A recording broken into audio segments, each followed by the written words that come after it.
have it now.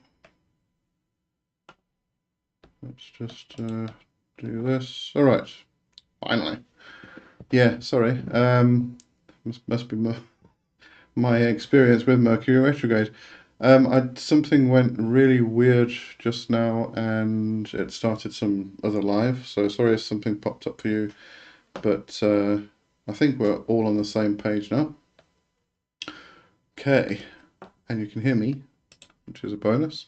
All right, let me start some music, and then we can get sorted.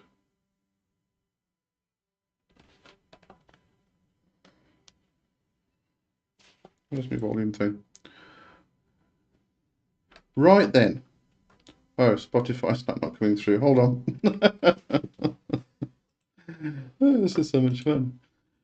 It's this one. Okay.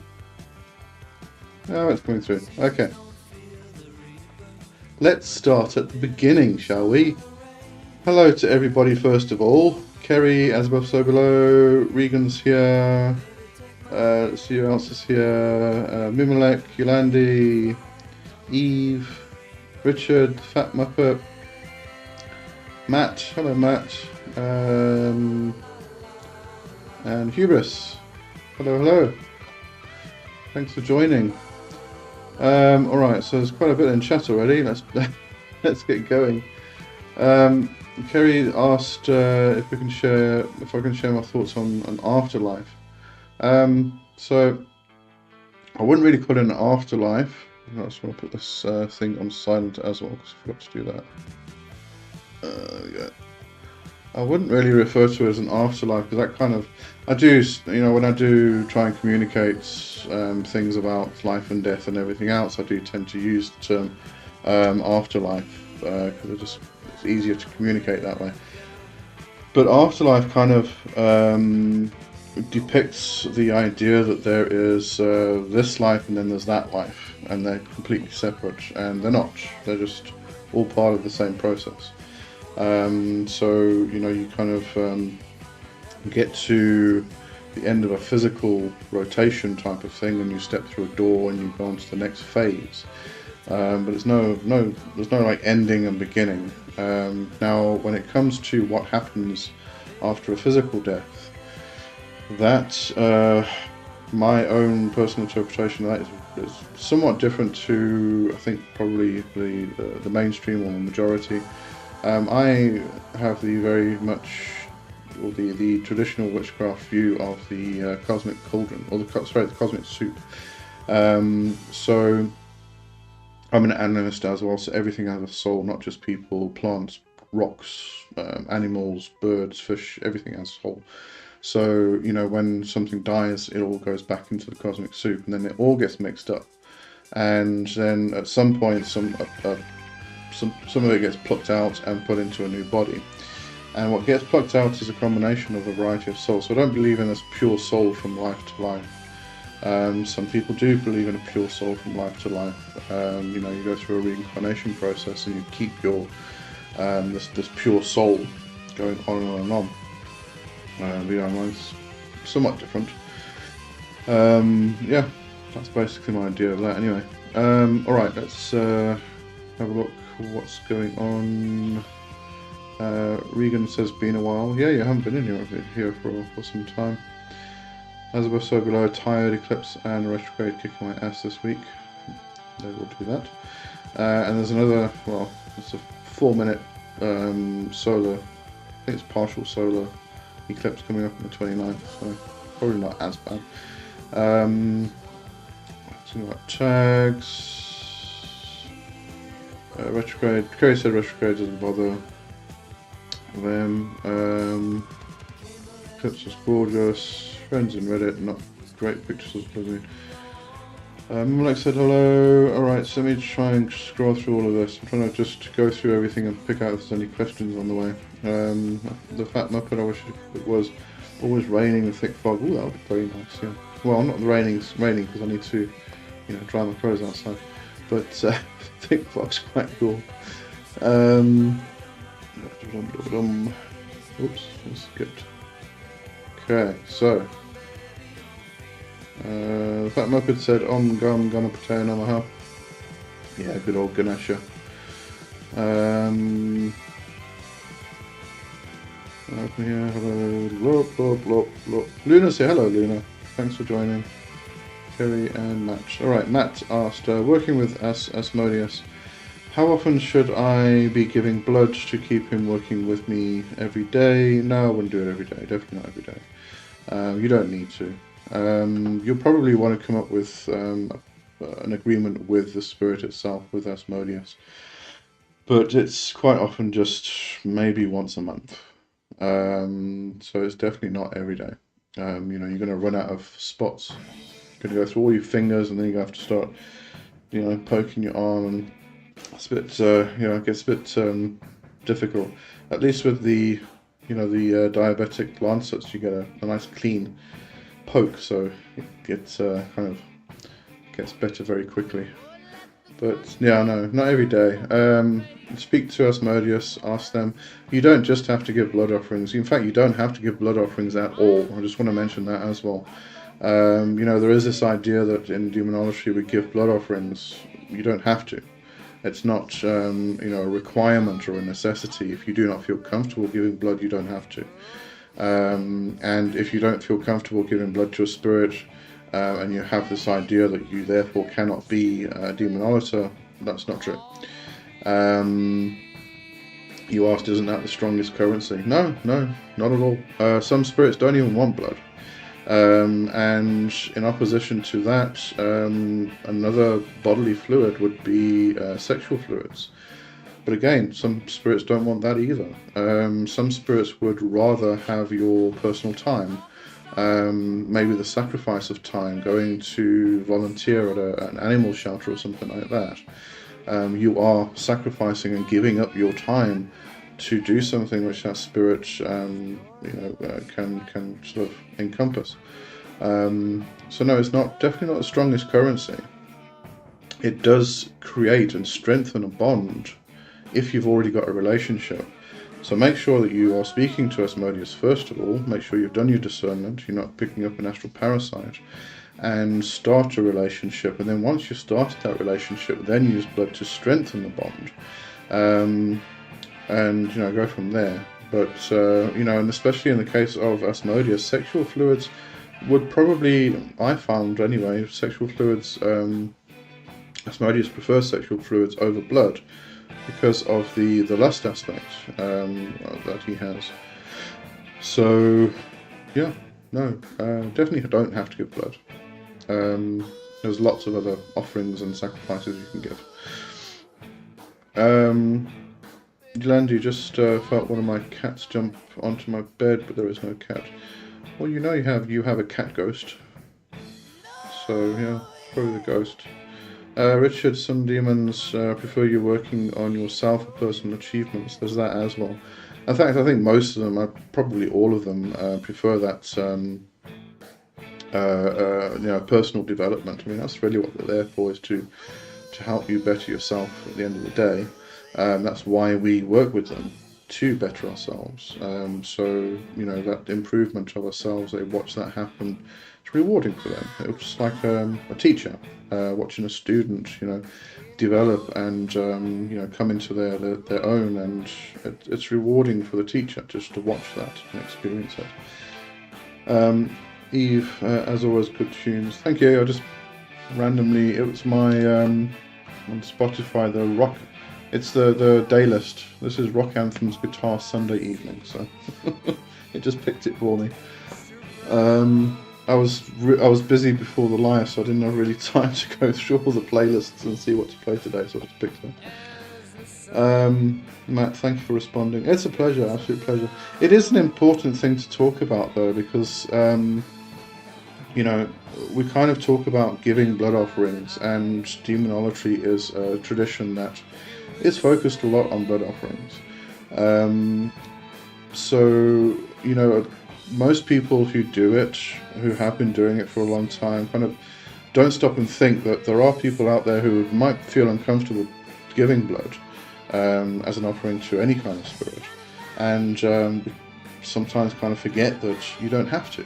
You know, they don't. If a spirit sits there and kind of says, "I want your blood," and then has a tantrum because you don't want to give your blood, that's not a demon. That's an astral parasite.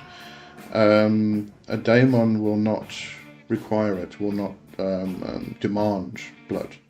Definitely won't. So if you are somebody who is not comfortable giving a blood offering, absolutely do not have to. There are loads and loads of other offerings. There's wine, there's food, there's incense, there's light a candle and give some thoughts. You know, just connect energetically with the spirit is just a really good start. Water's a fantastic offering. I mean, if you look into all the things you can do with water, the experiments that I've forgotten his name, that Japanese doctor or scientist, where he took pictures of the microscopic pictures of the crystal formations as the water froze, but he would put different intentions into the water, and they all had these different reactions. So they hold intention, they hold the energy that you give it. So if you give an offering of water, and with that offering of water you are giving this devotion and love to the deity, then that's what gets passed on. It's this idea of feeding the spirit energy in that manner. I've lost my place. Kerry, I feel a heart with humility is appreciated by the demons too. Oh yes, no, humility goes a long way with everybody. Absolutely everybody. Landy, I know my best friend is deathly afraid of needles, so blood offering will never be an option for him. Yeah, no, probably not. I don't like needles myself, but poking my finger, I suppose I've gotten used to it, kind of sort of gotten desensitized to the idea. When I don't just use lancets either, I use, sometimes I've got, you know, can only get my hands like on a hypodermic needle and have to push it in, which actually tends to work better. Because you can get different gauges with the hypodermic needles. Yeah, no, a lot of people don't like needles, and wouldn't be a good thing. However, those lancets, the diabetic lancers that have that trigger action, they actually work pretty well, especially for people who don't like needles, because you don't see anything go in. There's no, like, you know, needle. Actually, it's just, you just press the button, it kind of does a quick sting action. They're pretty good. Fat Muppet, did I miss something? Hold on. Oh no. What are the signs and symptoms of an astral parasite? I think I had one when I was younger. So if you've picked up quite a severe astral parasite, I mean, as we always say, you know, you going through normal day, you know, especially if you are interacting with people during your day, you're going to pick up negative energy and negative sludge, and you know, some people might be angry or depressed or something, and you kind of walk past them and that energy kind of sticks onto you, makes you feel a bit depressed, and then it just gets more and more. So that's everyday negative energy, and parasites can come along because they notice it and they start feeding, and then you do your cleansing work, which is why cleansing work is one of those foundational practices that you have to do before doing any of this spirit communication.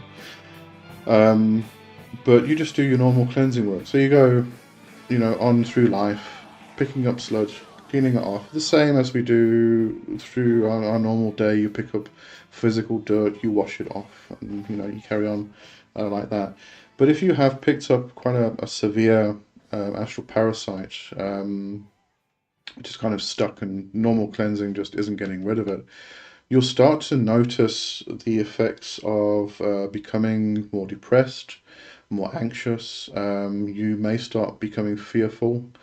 This astral parasite will probably start talking to you. You may even have the experience of you thinking it is a daemon or a god or an angel or something like that, and asking it for something, and it'll bring it to you because it wants you to trust it. And if it can create that trust in you, then it starts creating a stronger bond, a stronger relationship, and then it can hook on even tighter. and it will start creating fear and anxiety. It will probably start asking you to harm yourself. It may start asking you to harm other people or to steal things that you find immoral that you don't want to do. And it will also remove you from your friends and family. You'll start like whispering in your ear that, you know, that person doesn't like you, they're saying this and that about you behind your back and all this stuff. Very much narcissistic behavior, actually, but you know, this is over a long period of time. This is when a parasite gets stronger and stronger and stronger, and when it gets to that point, it's extremely difficult to get off. Then you need help. Now, yeah, so that's the kind of the signs of a serious attack. But you know, don't think that that's going to happen to everybody all the time. It won't. You know, as I said, normally it's just the normal everyday sludge and negativity that we pick up when we clean off. That's why we learn cleansing techniques and protection, warding and things like that in the foundational practices and training. But yeah, so if you do have a parasitic attack, or an astral larvae as it was once called, that's very much what you're going to experience. It's just going to create more and more depression and anxiety and fear, so that it can feed more and more and then hold on stronger. Yolandi, I gave some milk, something that was knocking 3 times against my kitchen window, and it stopped knocking. Okay, there you go. So it may have just been a nature spirit or fae or something like that. Tracy, hello Tracy, how you doing? No, you're not that late. Oh, well, we're already 20 minutes in. Matt, I've been working with him for about a year. How do I get him to manifest and show himself to me? I ask him every time, and he says no with the pendulum. I want to see and hear the spirit. So, for a spirit to manifest physically, actual theophany, it's a huge thing. It's a rare thing. And it takes a boatload of energy. And when I say a boatload of energy, I mean a boatload of energy that the magician has raised and concentrated into one area. In order for the spirit to actually use, in order to become physically manifested. That's a very rare occurrence. It's never happened to me, ever. And I don't expect it to. I don't even want it to. I have no desire to manifest a spirit physically because I don't need to. Now, what you will probably want to pursue is the idea of, if you're reading books like Connolly, get hold of The Lake of Fire. It speaks about ascension rites in there. Now, ascension rites in demonolatry are essentially going to their realm. In traditional witchcraft, it's just going to the underworld.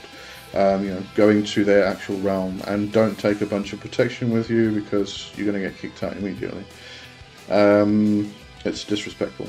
But you want to go to their realm and actually speak to them there, face to face.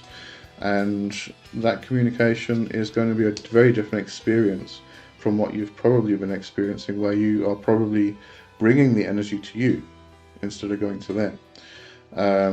So, it becomes a bit of a muted conversation when it's coming to you. You have to try and translate the messages and the imagery and feelings and things like that into words that you can actually kind of understand. But when you go to them, it's a completely different conversation. So practice what would be in modern demonolatry called ascension work or ascension rites, and see how that goes. Then you're meeting them face to face. You're seeing the spirit. But at the same time, also remember that spirits aren't humanoid. They don't take on actual form. I mean, I know we have all these descriptions in the Goetia and all these grimoires and everything else, but they're just energy like we are. So, don't really expect anything humanoid at the end of the day. Just let it come, leave expectation behind, and see what happens. Kerry said, oh, hello Tracy, hello Kerry. Luna, there we go, Dr. Masaru Emoto for the water experiment. Tried an experiment with water and rice based on his work. Labeled labeled and spoke or shouted with intention into each jar over the course of a couple of weeks. The jar I loved upon went mouldy, and the jar I hated on began to ferment properly. Interesting. Either need to work my intention, or I value the properties of mold over alcohol. It's an interesting result, I must say. Yeah, but no, it's interesting how the different intentions can alter the molecular structure of something, and then you think of how that affects our own bodies if we are being emotionally abused. But I'm not sure how true it is. There's probably some new scientific or biological finding, but if we're made of mostly water, that affects us in various ways. Mimilek, I asked Mabas some time ago to help me with my blood sugar problems, and he kind of made them worse a tad, making me basically starting to work more in that field. Sorry, I thought I was going to continue. It might do still. If you've got a dot at the end there, I assume you're continuing typing. It's the problem with YouTube chat, it's very short. Let me know if there's more or if that's it, and I'll come back to it.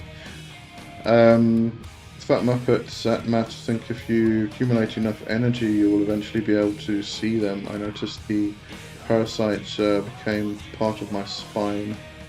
Yeah, they will do. I've seen parasites in various forms. Some are really small, kind of like pokey, but quite often they're actually like these big leeches. Huge leeches that cover like the whole torso or something like that. You usually see them astrally, but if it's attached to your spine, that's attached to your central nervous system. And there is actually an interesting aspect to this, and specifically thinking about attached to your central nervous system. Now, some years back when I was learning more about energy healing, after I'd done Reiki and everything else, there was this aspect of dead relatives, loved ones, who aren't able to move on. Basically what happens is let's for example say you have a relative who dies and they loved you in life and you were very, very close and they can't move on, they want to stay with you. And what happens is they actually attach to you, and they attach to your central nervous system, down your spine. Over time, this starts to end up feeling like back pain. You get an ache in your back. It may have to do, it relates something to your spine and your central nervous system. It may result in constant headaches or migraines or something like that. And then what happens is when you go to a healer and they kind of check this out and they see that this energy is attached to your spine, and they speak to it and they find out that it's actually your dead relative, then you go through a process, the healer goes through a process of actually just easing the energy off the spine. And it's usually, the method I learned to know anyway, is to run energy from the base of the skull down to the base of the spine, to the coccyx, and keep running it up and down. It's like a red energy that keeps going up and down. And what happens is it kind of slowly eases the energy off the spine, and it slowly detaches. And then what I do is I get hold of the person's hands and I kind of pull the energy over their shoulders, through their arms, into me. Don't, if you're ever going to do this, if you are a healer and you are ever thinking of doing this, don't let it go past your elbow. Very important rule. Do not let the energy go past your elbow, because then it's going to attach to your central nervous system. Okay, so pull it in as much as you can and then release it, however you would do that. Whether it's throwing it into the ground, whether it's dumping your hands in water that's got herbs, or whatever you do. Release it, get rid of it. If you need to pull out more, then do that and get rid of it, but don't let it go past your elbows. But that's actually something I've learned in healing. And you mentioned spine, so I thought I'd bring that up as a possibility. Obviously, in that situation, that's not a parasite. That's a loved one, and you want to kind of treat them with a whole different kind of approach. Kerry Lee, scientists are just now learning that we have information stored in gut microbes, information from ancestral memories that affect instinct and intuition, cognitive behavior. Maybe leaning into our intuition might bring us closer to the ancestors. Oh, absolutely. I mean, we have 3 brains. There's the brain in the head, there's the heart, and then there's the gut. Especially the gut is considered to be, I think it's it's the parasympathetic nervous system, as far as I remember, is considered to be one of the brains as well in the body. But the gut is definitely a third brain. And yes, I'd absolutely agree. Also, coming back to energy healing, I do know, I've experienced it myself, where we have cellular memory, and this doesn't, when we talk about cellular memory, it's usually referred to in terms of traumas that we've been through, or things we remember through our life. But cellular memory can also go back to DNA based things, ancestrally based things. And during energy healing, sometimes when the energy is released from the cells, the entire body flops and flips, and it shakes, vibrates like crazy. If you are a healer, coming back to that again, if you are a healer and you experience this, just ask the person to cross their hands over cross over their chest, and it seems to kind of stop the circuit. That shaking kind of goes away. So yeah, good method. Fat Muppet, I want to attract witches to me. Any tips on how to do it with spells? This was actually something I was talking about with Kai a few weeks back, and it's quite interesting. In most of the books we used to read when we started in mine was the late 90s, early 2000s, say like that. There was always this mention of a spell that you would do when you start becoming a witch and you start practicing all the foundational things. That one of the things you would do is actually do a spell where you kind of light it like a beacon for all of the other witches in the area to notice you. So you could try something like that. I think as above so below, I'm sure I recommended it to them a while back as well. Do something like that. It's a really simple thing. You just kind of imagine you sitting in your house. Well, you are sitting in your house. Kind of imagine yourself kind of sending up this flare type of thing that goes boom in the sky, and and its intention is to attract witches to you. It's quite a good spell, actually. It's quite cool. Mimilek, well, I kind of feel like Marbas did give me a little scare with how my blood sugars did skyrocket on several occasions. So I think he did me a friendly punch in the gut, as if saying, "Get working." Yeah, probably. I'm assuming you mean in the sense of he kind of pushed your blood sugars up so that you would actually do something about it instead of staying complacent, which most of us do. So yeah, that would be something that the spirits would do, is actually, kind kind of push you in the direction you need to go to, and if that's in the direction of going to see a doctor, that's what you need to do. You know, that type of thing. The Fat Muppet, yes, exactly. The back pain. I also heard about something called Pitru Dosh, which is like an ancestor curse. You know, Peter is ancestors, or working with the ancestors. Let's have a look. Pitru Dosh. Oops. I've always looked this up before, it's in my memory. Peter Dosh. Negative karmic debts of the ancestors, or any wrongdoings committed by an individual against their parents. So it's ancestral karma. I wouldn't say it's a curse, it's karma. That's, you know, kind of, karma's a very complicated thing. It's not like, you know, an ancestral curse.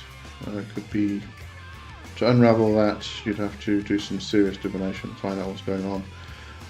But, yeah, I'm going to come back to the back pain and attached to your spine, possibly being a relative that, you know, held on, wanted to stay in life because they loved you or something like that. I don't know if anybody close to you died during that time. As you said, I think you said it was when you were younger, so you might not remember even. Richard, that's why gut health has an effect on mental health as well. Yes, absolutely. It's that because we have the gut has memory and a brain. Cellular memory, generational. It's a pleasure. As above, so below, I have been coming to a realization that I'm able to channel spirits. Aside from divination, what else can I do to further discern the replies I get from my own thoughts? Well, I mean, aside from divination, practice. Yeah, practice is the only thing I can think of right now. You know, communicate with the spirits, you get those impressions, ideas, thoughts and emotions that come through, and the more you practice, the more you are able to kind of translate those particular messages, understand them easier. It's about developing intuition, really, and that takes practice and time.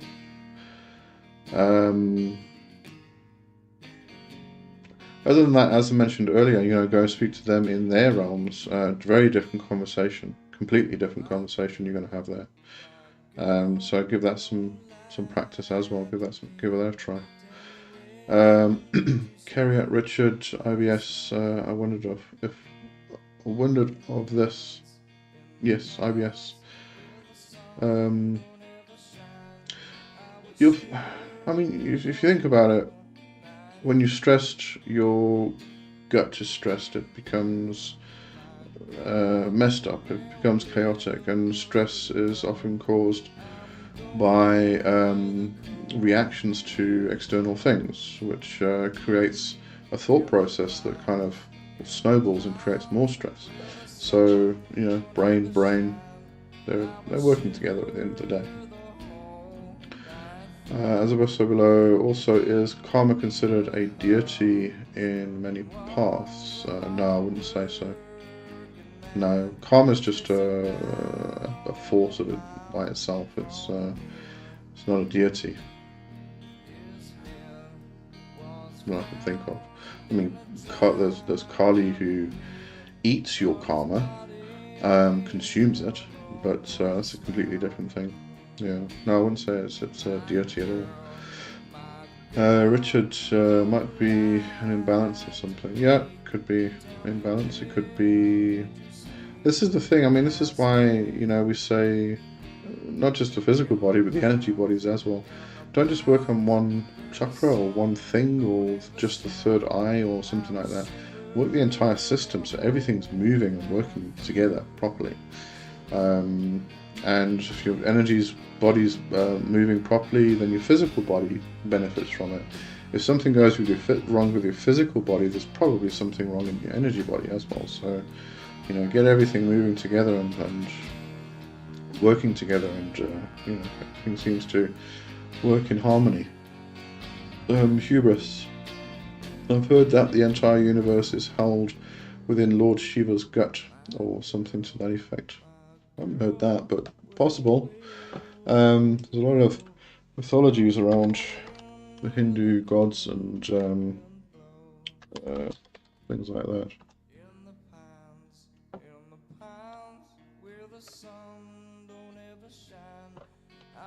Right, let's try this.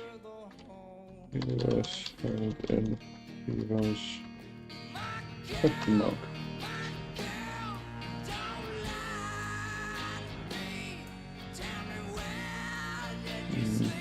That's probably going to take some searching.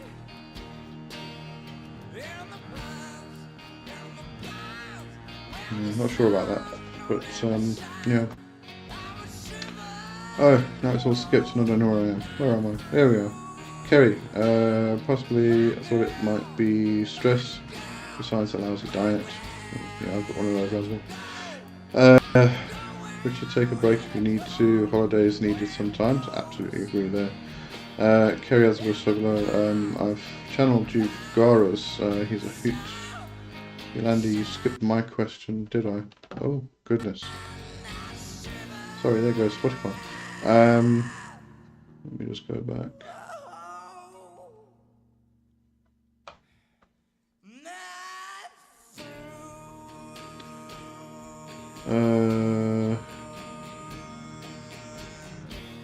Okay, the last thing I've got in the chat here is you said, I know my best friend is deathly afraid of needles, and then I gave some milk, something that was knocking 3 times against my kitchen window. Nothing after that.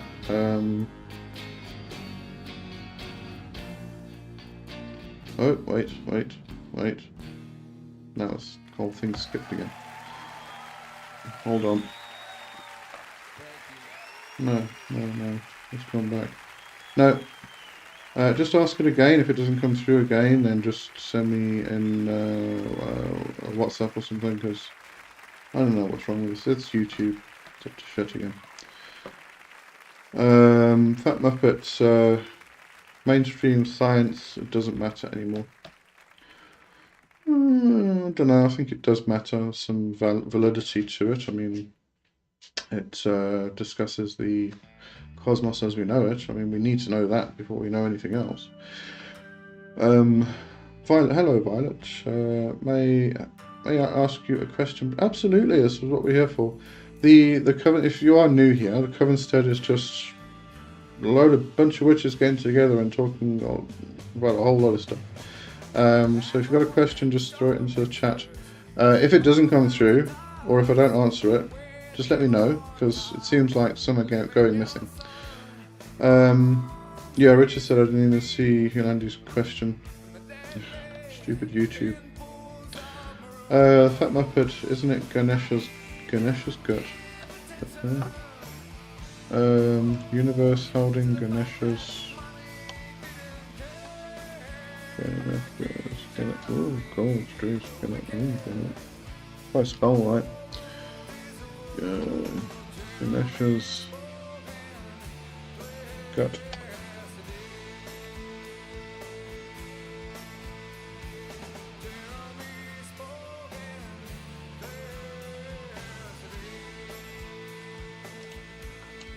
I'll come back to that just now.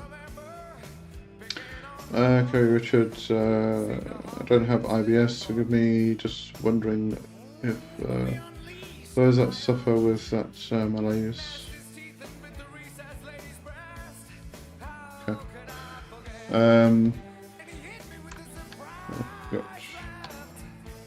That's belly.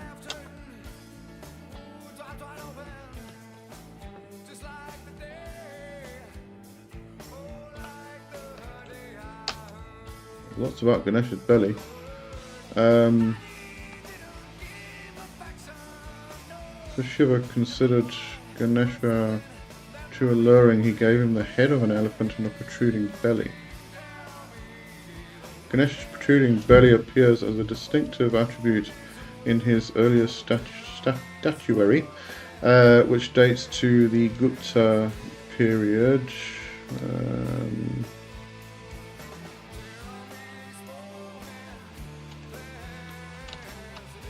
Not really much. No, not really much though. I don't know. We'll have to have a think about the Hindu gods in their bellies, I think. Hubris. Might be I could be completely full of shit, no pun intended. As we're so below, Kerry, I've never worked with the Garas, but definitely plan to at some point. Arthur, hello Arthur, thanks for joining.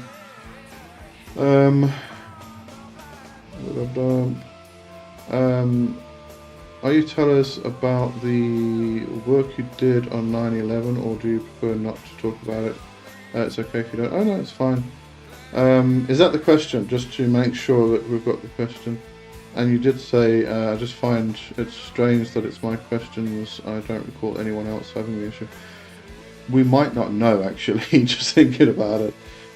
Some people might be posting questions and I'm not answering them, and they're like getting pissed off and leaving because they think I'm just ignoring them. Okay, so 9/11. What happened was everybody knows what happened on 9/11, obviously. I am a natural. I'm going to say natural gateway for the dead. It's the only way I can really think of describing it. I don't know how it works. It's something that naturally, just one of those things that I was born with, I suppose, and I just kind of discovered it. But what happens is, usually anyway, if it's a singular spirit, then I get in contact with them and I experience their death, or the moment of their death, quite often suicide, which is why they're stuck here, or a very sudden death like a car crash or something like that, which is why they tend to get stuck. I experience their death and then they kind of switch with me and they get to understand, this is the only way I can explain it, they get to understand what's going on and what's happening, what they need to do next. And then I as far as I know, I open the gate and they pass through, and then I close the gate. Now 9/11, there were so many people that all died at the same time. It was an entire week. And it wasn't just me doing this. I know that there was lots and lots of people. Yeah, Kerry, I'll get to your question just now, because there's an interesting discussion there actually about the psychopomp. But yeah, it was just a week of, I was drained at the end of it, because I wasn't even able to experience the deaths. It was too many. It was just too much all at once. So went absolutely bloody crazy. But yeah, that was what happened to me anyway.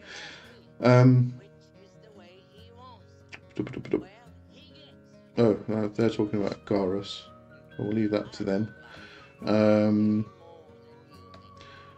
Luna, Violet, is that you, as in Violet from Siofra's Magic Alcove? If not, my apologies, but hi anyway. Okay, now you're going to have to tell us, Violet. Come on. Don't be shy. We're just a bunch of weirdos here. As above, so below, at Kerry, that's also... Oh, Belial sends some wild dreams, usually consisting of things I fear, and also shows people I need to avoid, etc. Love him, but he scares the shit out of me. He should. He is one of those spirits that are not to be taken lightly. Hubris, my friend from India, is coming to the crossroads with me on the next new moon. Turns out they have a similar practice where they leave painted eggs at crossroads. Yeah. There is the Hindu practice. The new moon is dedicated to the ancestors and things like that. So yeah, it's kind of why I do that particular ancestral practice with the addition of Hecate, because that's my goddess. So I kind of I learned the Hindu practices, and I learned the Hellenistic practices as they are taught now, and they just overlap so nicely that I put them together almost. Okay, so Kerry, you said you asked if I'm a psychopomp. Yes and no, depending on who you talk to. So there is the idea that all the people that do the type of work I do are referred to as psychopomps. But there is the argument that a living human being cannot be a psychopomp. That can only be assigned, or that title can only be assigned to a deity. And the reason being is that the living can only go to a certain point; they cannot go beyond it. Even when I had my NDE, there was a point where I had to stay in this void space where I became nothing to experience that. But that's the furthest I can go. If I went any further, I wouldn't be here talking to anybody right now.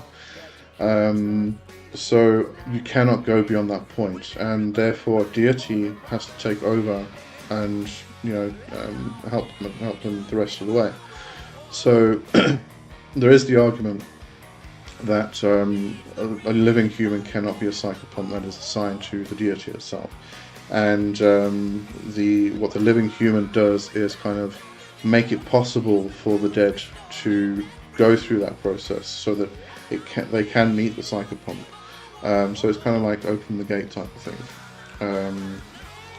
Easing the process, making it easier and less painful for them and everything else. So Arthur, have you ever been inside a mandir, a Hindu temple? I haven't had the pleasure or the honor. I haven't, no. I barely get out from behind my computer, so I haven't been traveling, unfortunately.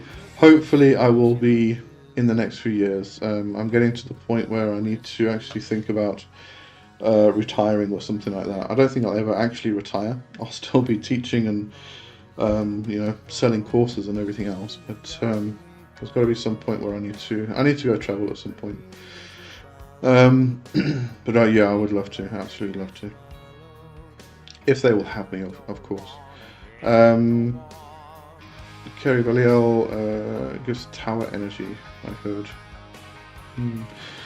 As a Basogolo, Kerry most definitely, he very much is a no-nonsense fatherly figure. Yeah, but he also, I understand what Kerry's talking about with the tower energy. It's kind of like disrupting everything in your life, letting the tower fall till it's just rubble, and then you have to pick yourself up again and rebuild. He can be very much like that. Depends on what the person needs to experience in order to better themselves. Hubris, he says when they leave offerings at a crossroads, they also do not look back when leaving. Lots of overlapping traditions, it's pretty cool. There is, and I love bridging the gaps between all of the different traditions and cultures and stuff. And I often find that you often get these two people from two different traditions, and they're fighting and arguing with each other about something, and they're actually arguing about exactly the same thing. They're just using different terminology. So in essence, they're agreeing with each other, but because they use different words, and each one of them understands those words differently, they're like arguing with each other when they shouldn't be. So this is why I say, everybody has typical word is daemon. How people interpret that word.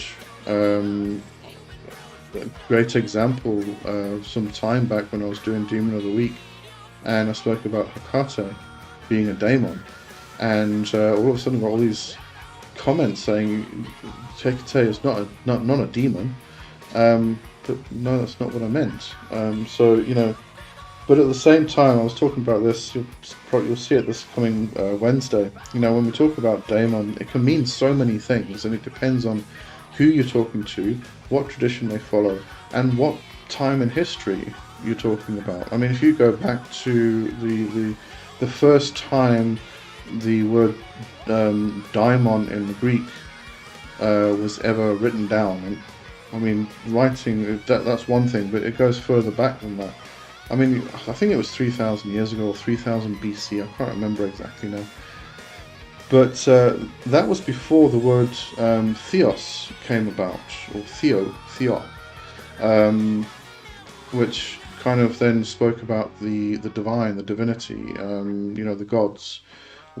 But before that word came about, daimon encompassed all of it, everything, the gods, the spirits, even us. It was just all things with a soul, with a spirit, I guess we could say. So, you've got that interpretation. Then you've got Socrates, and then psychology that came about, and that became a completely different interpretation. And then modern demonology considers them to be divine intelligences, which can equate to gods, angels, everything, everything of a higher vibrational state.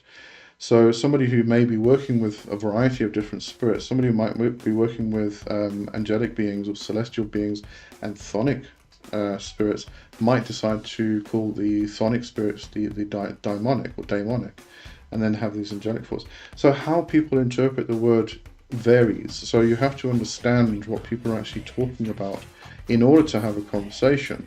Don't just because somebody uses a word and you interpret it a certain way, don't assume they do interpret it the same way you do.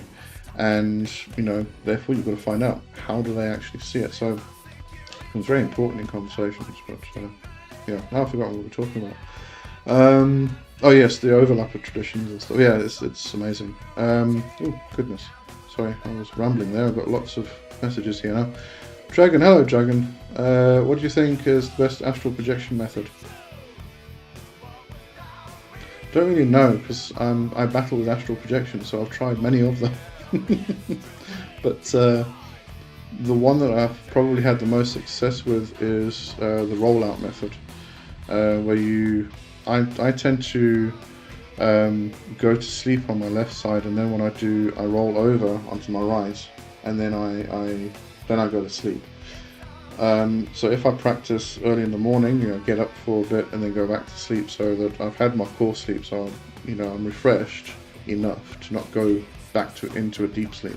Then I'll do the same, and then I kind of get into that between that hypnagogic state, and then I'll roll out of my body.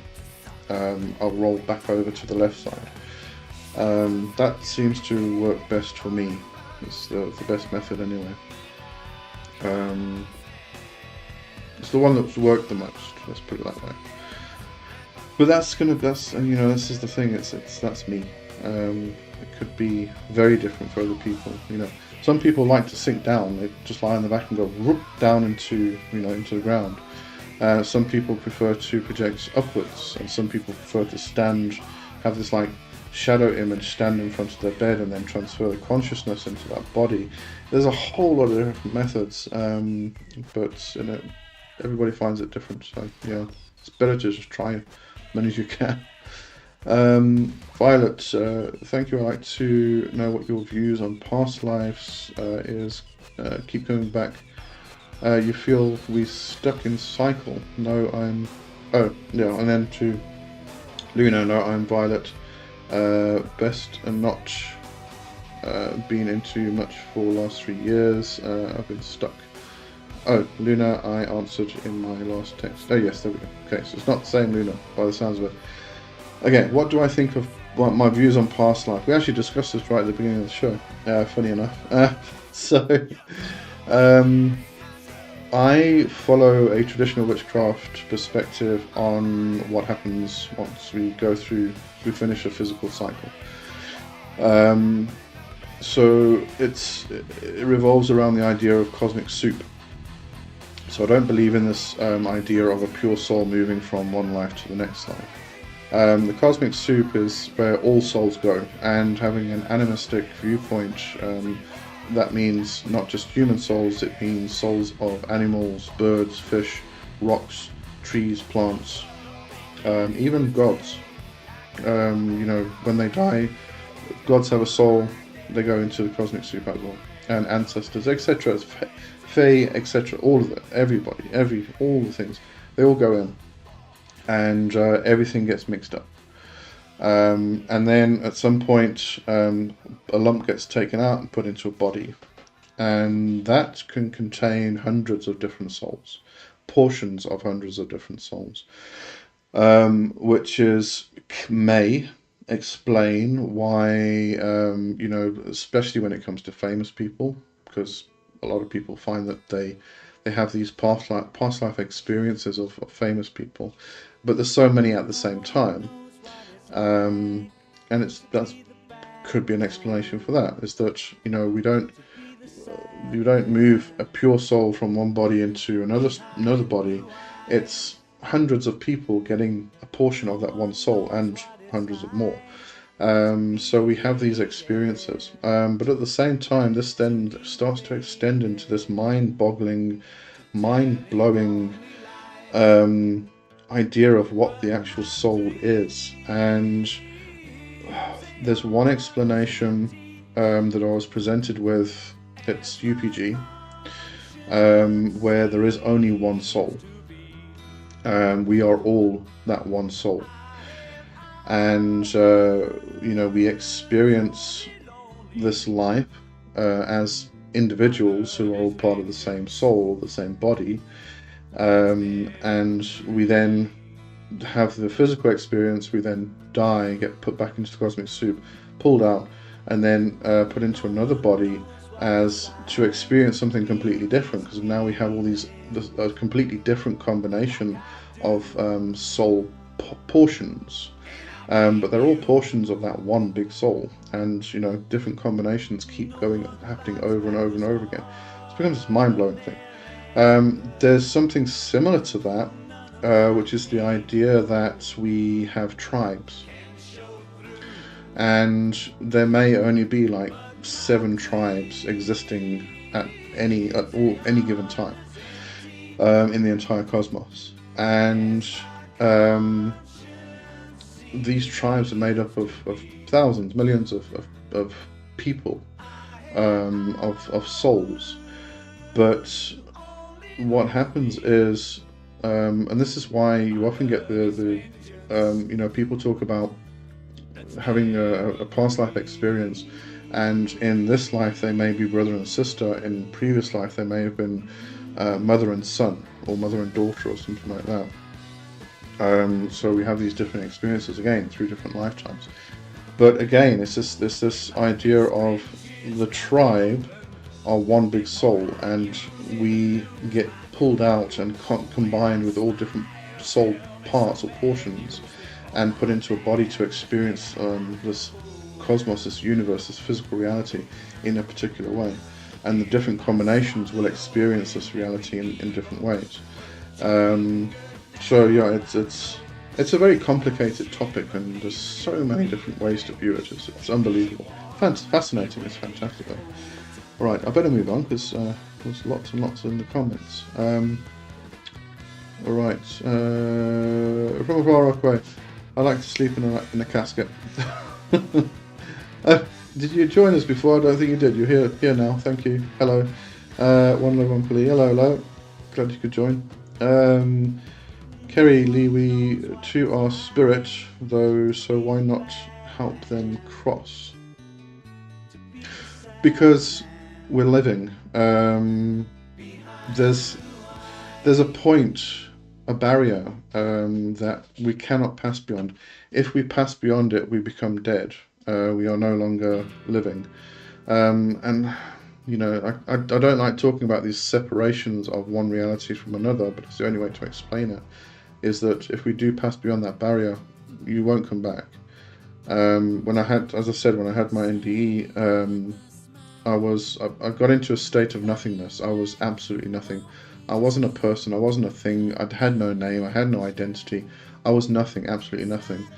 Now, at that point, I either went across and didn't come back, or I started remembering that I was a person, that I had a name, that I always say that cornflakes saved my life, because I remembered that I had cornflakes for breakfast that morning. It was one memory that started to trigger other memories, and then I kind of slowly pulled myself back into life.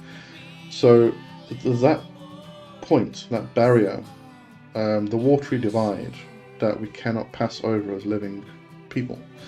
So we can help them cross to a certain point, and then the divinity or deity has to take over from there. If I remember correctly, Evan John Jones spoke about the Rose Castle. You know, the ancestors cross over the watery divide cross the bridge into the Rose Castle, but the living cannot go into that, beyond that point. John B. Hello, John.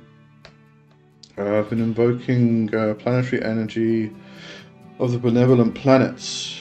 It's a feeling of bliss and slightly expanded awareness. I am not sure what I am supposed to do with the energy. Experience it. If you are doing a particular practice to understand how to invoke the planetary energies, then experience it, and then let it fade and dissipate. You know, before we learn how to drive a car, we have to sit in the car and experience the car, where the pedals are, and how the pedals feel, where the gear stick is if you're driving a manual. You know, all of these things, you have to experience it before you can actually go forward, start the car and go forward. So it's the same thing here. You invoke the planetary energies to experience them, to know what they feel like, so that when you do invoke them in order to put them into whatever use you're going to put them to, then you know what it feels like, you know you've invoked the correct planetary energy. What you could do actually, instead of just like invoking, experiencing and then letting it dissipate, is actually invoke and become the planetary energy. I think I spoke about this last week or the week before, sometime in the recent past. If you open the gates of the Tree of Life, of the Sephiroth, when you open the gates, you experience the planetary energy. And like, for instance, if you open Gevura, you experience Mars, and you take on that martial energy, and you become Mars. When people experience you, they experience a very kind of abrasive person, angry person. But then if you go and you close that gate and you open Tiferet, which is beauty, then you become something completely different. You know, you exude this different energy, and people will then experience you in a different way. They love you. They want to be around you all the time, type of thing. So you can try something similar like that. Do an experiment where you invoke the energy and just let it stay with you, and go through a day experiencing people's reactions, and then maybe wait a week. I don't know how far along you are in this practice itself, but then try different planetary energy and see how people experience you in with that particular energy shift, and see what happens. It's a really interesting experiment. God's Lonely Woman. Hello. Me and my boyfriend attend a mandir for darshan and arti, and they are very welcoming to us. Hopefully you will experience it yourself, Lee. It's wonderful. I would love to. Fortunately, the closest locally is a bit too far for me. It's in Pretoria. I don't have a car. I have to take Uber everywhere. It's a bit expensive, so I don't really get to experience that. And I do know that some are open to white people like me, and some aren't. So I don't want to pitch up on their doorstep and offend anybody. So Yolandi, I don't understand why there is so much infighting. We're supposed to be more tolerant of different views. I find that I love to listen to practitioners talk about their paths.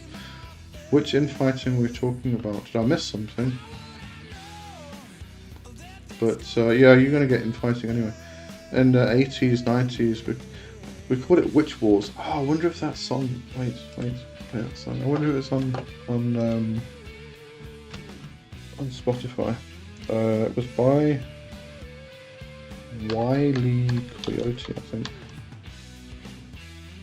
No, that's not how you spell it. Hold on. I'll try and find it. It's such a funny song.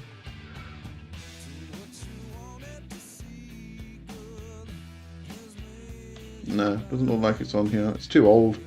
I think the artist was just kind of like one of those fly-by-nights. Just popped up and disappeared. It's by Wile E. Coyote. Go and look on, I know it's on YouTube. Witch Wars. It's such a cool song. It's funny. Anyway, all right. Yes, you're going to get infighting because people don't agree with each other, and I don't think we should be infighting either.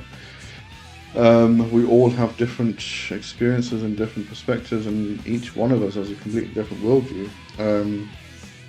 But at the same time, a lot of people do come from that Christian worldview and that Christian background, where my way or the highway. I know what's true and nobody else does, and that's the kind of thing that carries on in paganism and causes all the fights and whatnot.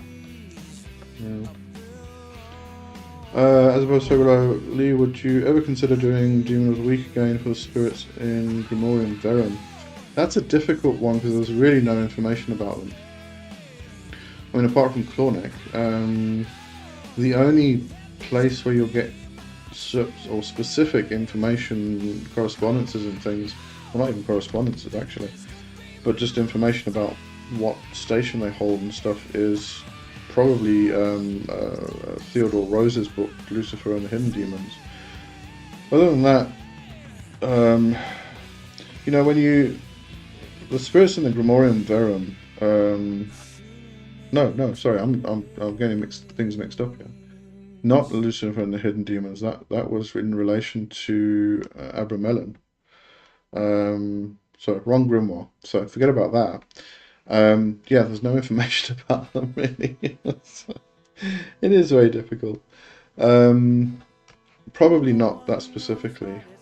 What I might do is speak about how the Grimorium Verum is used, because it's actually very different. It's about making pacts with the spirits, and there's no circle casting really or anything like that.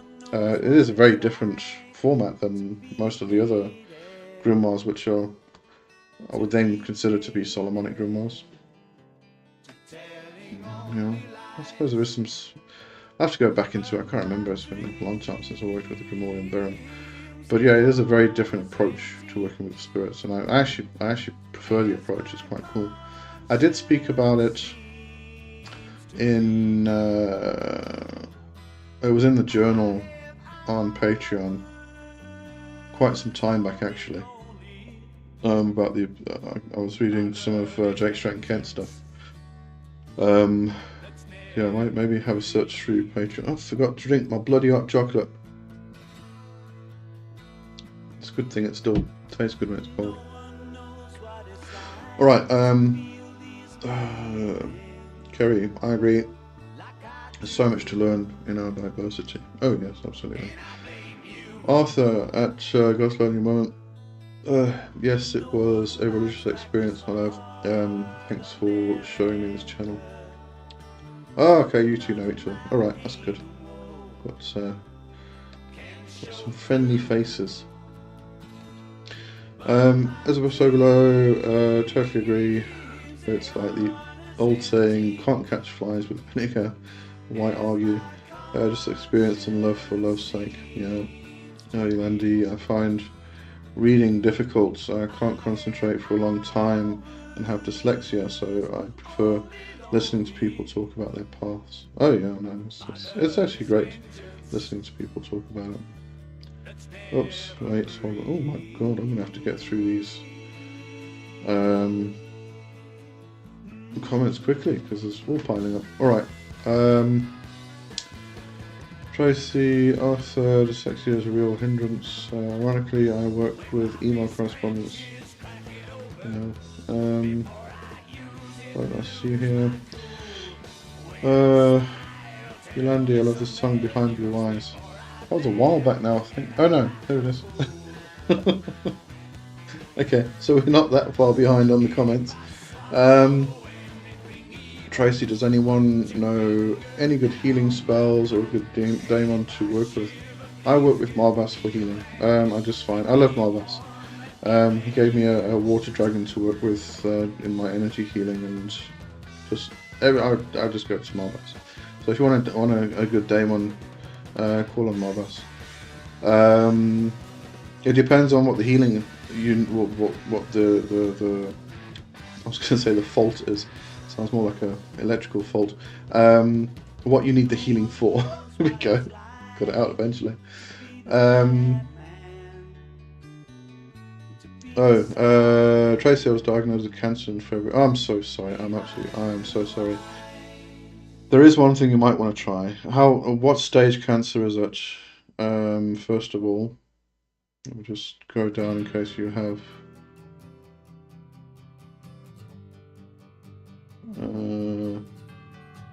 I did speak about this once before. It was somebody came to me once with stage 2 cancer. Yeah, it was stage 2. And I'd just been diagnosed, and I was working very much with like totemic. I was going through Alberto Villoldo's books at the time, so I kind of conjured up the spirit of Jaguar, Mother Jaguar, and literally waged war with anger, with hatred, with everything I could well up. As many huge, massive emotions that I could get, and literally went and waged war on the cancer cells. And she went back to the doctor, and the doctor apologized for misdiagnosing because she no longer had cancer.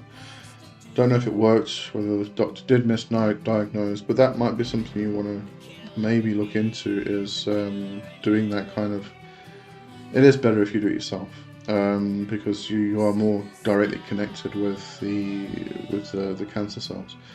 But just get that hatred, get that anger, and go and curse the cancer cells. Yeah. As a so great, yes, I recommend Marvas and Hecate. Yeah, also Bua. Yeah. Kerry, I found something simple and beautiful from Eliphas Levi. Oh, there. To resist and subdue nature is to make oneself a personal and imperishable life. It is to break free from the vicissitudes of life and death. That's lovely. Very nice.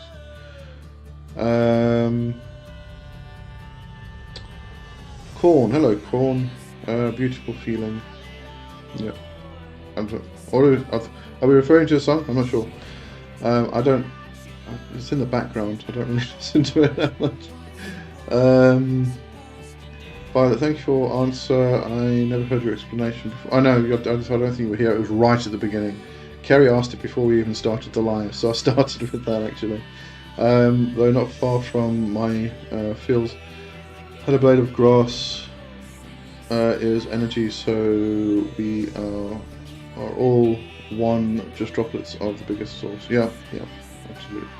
There's various and absolute loads and loads of different ways we can actually, hold that in our own worldview as well. How we view things. How we view existence in the cosmos. What kind of cancer? Endometrial. Hysterectomy.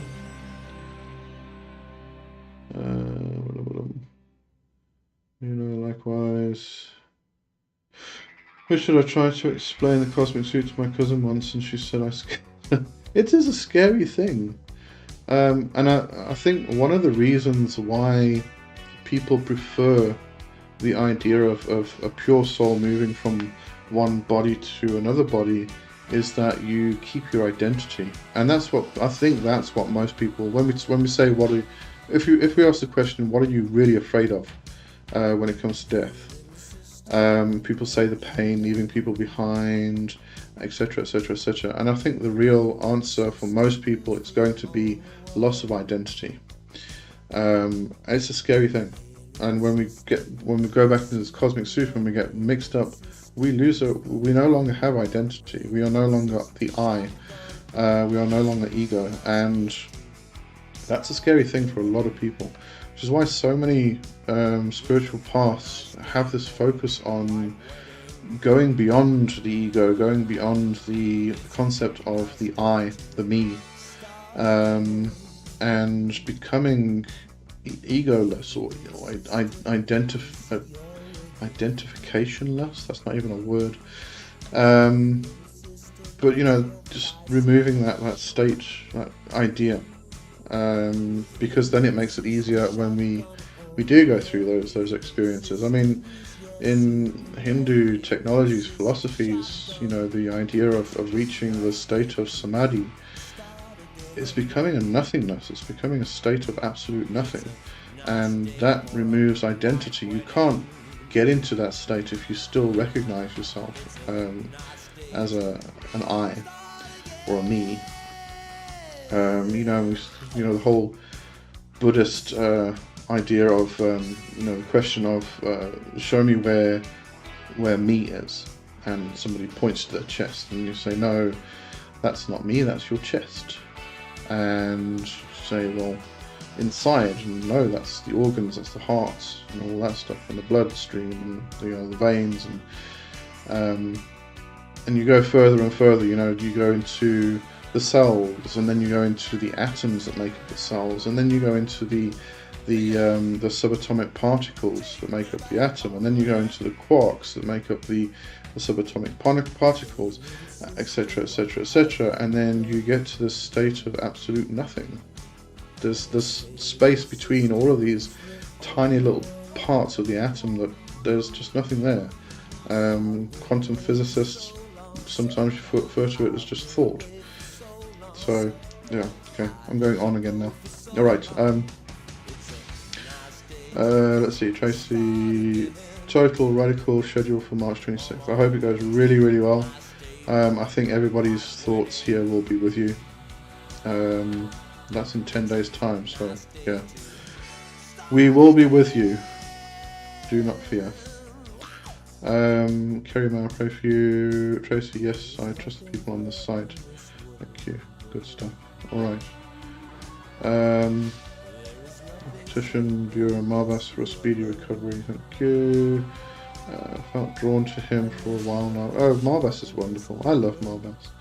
He kind of shows up as this. You remember? I forgot the name. Remember the cereal called Frosties with the tiger?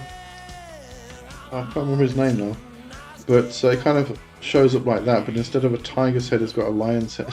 It's a comic character. He's lovely. Drawn to whom?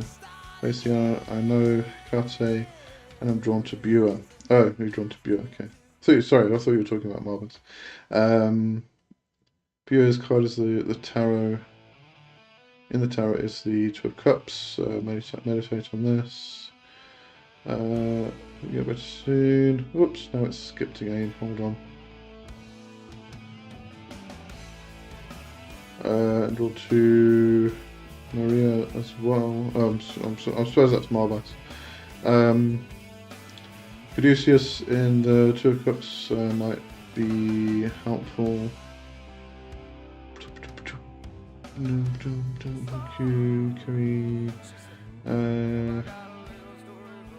The Fat Muppet. Milk chocolate is something I drink all day. How can I enchant it? Just enchant it. It's liquid. Say a prayer over it. Make your chocolate milk and hold your hand over the top of it. Enchant it by saying a prayer or a chant. This lovely. If you go into folklore, there's magical rhyming chants that you can use, and then just imagine that energy going through your hand into the liquid, and then take it into yourself. So yeah, easy. I like to take the easy approach. I usually end up complicating things by adding all this garbage on top of it, but and then I have to remind myself to stop doing that and come back to the simplistic stuff. From a far rock away, I love Marvas as well, not so much for healing, but more so with mechanical IQ and ingenuity for new engineering projects. That's, yeah, I mean, but that's the lovely thing about Marvas. That's, you know, you have that mechanical aspect, and you have the healing aspect. When you bring the two together, it's actually really, really interesting, because, you know, energy healing is very much about flow of energy, and, you know, getting things moving, and finding the point where the blockage is and pushing through with the energy and things like that. But when you start working with Marbas in combination with the two things, it becomes this kind of like taking the body apart, layer by layer. You know, not just the energy bodies, the physical bodies, going through the skin, into the nervous system, into the bloodstream, into the skeletal aspect, into the organs, etc., etc., etc., and it becomes this mechanical thing, which is really interesting.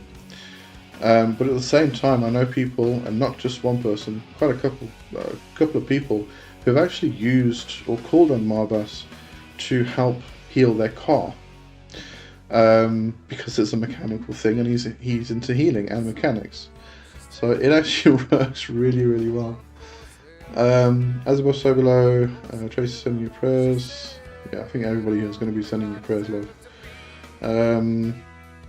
The Fat Mucker, you should listen to Hanuman Chalisa or Dhanvantari mantra.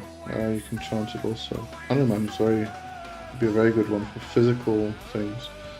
Why does this thing keep skipping? Okay, here we go, I'm back again. Corn, the melting away meditation is a wonderful feeling. Oh yes, no, it would be. There's various different ways that can be done as well, and you know, moving into the nil center and all those aspects, so it's very cool.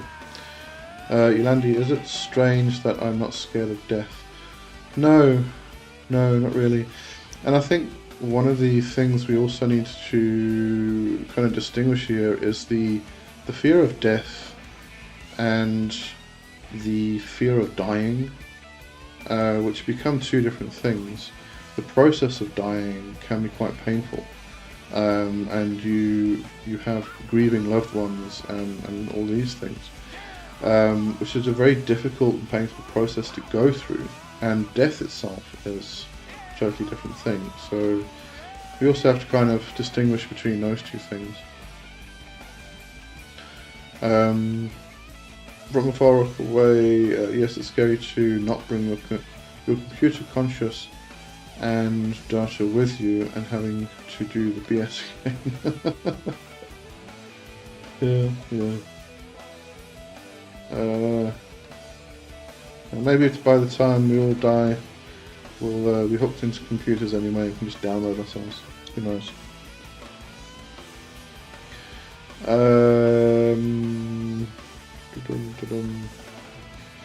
From a far off away, yes, quantum mechanics attack the cancer at a molecular level. Yeah, absolutely. You know, find the kind of single out the cancer cells and go into them, into the quantum, into the smallest possible aspects of those cells that you can get to, and start blowing them up. You know, this was that. Oh yeah, that's quite cool. Sorry, I've got the thoughts going through my head now. So I'm going to share this with you. If you find the cancer cells, you go in, as I said, go into the quantum, into the smallest possible thing, and it's not proven yet, I don't think. I don't keep up with these things, so if it has been proven, just let me know. The whole idea of string theory is still speculative. It's just a theory at this point. But if it is true that the smallest possible atomic particle, the quark, I think it's the quark, inside that is this vibrating string, change the vibration of the strings, and you can make it explode, or you can make it change into something else. I work with the energy model in magic, so it becomes very much this idea of resonance and frequency and things like that. So if you can get the string to vibrate at a different frequency through all of the cancer cells, then you would change them. They would no longer be cancer cells. It's a theory. It's an idea. I think it's a thought. I'm thinking about doing it. I'm thinking, how the bloody hell would you do that? But at the same time, this is where, if you have a look at vibrational healing or sound healing, it's about getting the cells through sound, through resonance, getting the cells to come back into tune almost. So if you imagine like you've got a bunch of cells, and one of the cells goes out of tune and it starts to vibrate at a different frequency, then what happens is all the cells around it start to resonate at that same frequency, and that goes bigger and bigger and bigger, and that's where the illness starts to come in. So if you can direct sound at it and get it to vibrate at the frequency it's supposed to be vibrating at, you just aim it at one cell. And then like tuning forks, you hit one tuning fork and the other one has to resonate, it starts resonating if they're the same frequency. They start resonating at the same frequency. It's the same principle. You aim at one cell, get that to vibrate at the frequency it's supposed to be vibrating at, and then all of the others start to resonate in resonance with that first one. So you only have to actually aim at one cell, one string within a quark. I don't know. We'll have to put this into practice. Tony the Tiger, thank you, Luna. That was it. From far away, organs are called organs because they have keynotes like a piano and sound and frequency heal. Well, I like that. Yeah. I'm not sure if that's actually why they called them organs, but it's absolutely right. They all vibrate. Everything vibrates at a particular frequency. Luna, I am a mine of useless info. Yeah, but it was very useful info because I couldn't remember who it was. From a far rock, yes, healing on a mechanical level. Get it, anatomical. Kerry at Yolandi. Something else I learned from Eliphas Levi. We must embrace our mortality to dare in the Witch's Pyramid. Yeah. The Witch's Pyramid can be applied to practically everything. From a far rock, yes, Uncle Lee made lights on my car's dashboard flicker to get my attention. Very magical. Marvas made lights on my dashboard flicker. Cool. Richard, thank you for teaching me distance healing. I can send healing to Tracy. Yes, absolutely. Yeah, Tracy, you don't mind if we all send you healing energy and stuff, I assume. You did say you trust all of us, yeah, so. Dragon, I fear the end and losing myself. That's the fear. Yeah, it's as I said, it's the loss of identity, of the ego, of the me, that people fear the most, because we get so used to it. And it's something I think in our Western society, it's something we have to have in order to survive almost. And the thought of losing it, oh god, that's like biggest fear ever. Yeah. Corn, Qigong will help a lot with your atoms in the body at the organ. Oh yes, I agree. I love Qigong. It is my favourite thing to do. I have been very slack lately. I've been doing it on and off, and I need to kick my ass and get back into gear. Yeah. Hang on, just want to have some of my cold hot chocolate.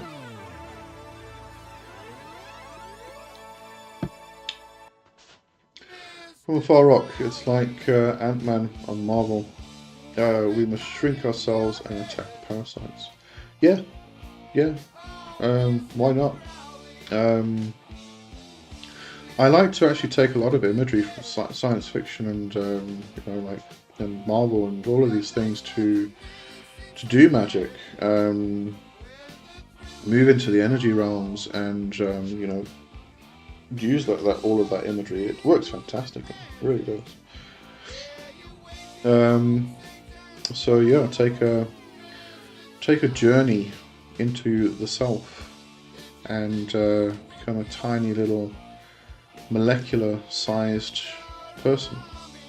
And take your sword with you, take your axe with you, and start hammering away at the stuff. I have to go now, but thanks all and good luck and blessings to you, Tracy. Cheerio. You're probably gone by now, but bye. Hope you had a good time and hope you have a good week.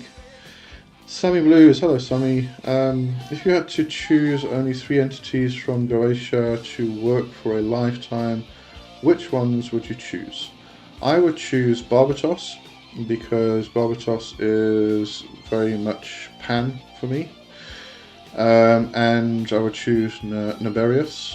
Naberius is equated with Kerberos, which is, the dog of Hades, who is often associated with Hecate, and Hecate is my goddess, and Marbas. Yeah, Marbas, because I'm a healer. So yeah, they would be the 3.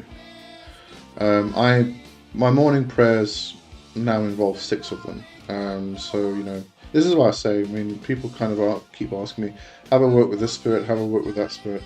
I haven't usually, because I kind of work with a close-knit group. If I do need to work with others for other people's, if I get clients or something like that, then I've got a connection with them already, because I have a connection with all of them.